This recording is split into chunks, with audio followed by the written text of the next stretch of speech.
ارشاد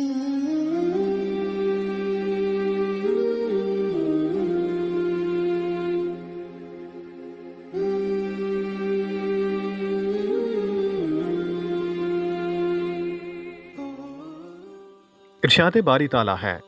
اور جب یہ لوگ ان مسلمانوں سے ملتے ہیں جو پہلے ایمان لا چکے ہیں تو زبان سے کہہ دیتے ہیں کہ ہم بھی ایمان لے آئے ہیں،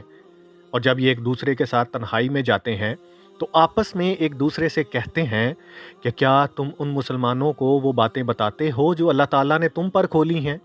تاکہ یہ مسلمان تمہارے پروردگار کے پاس جا کر انہیں تمہارے خلاف دلیل کے طور پر پیش کریں؟ کیا تمہیں اتنی بھی عقل نہیں؟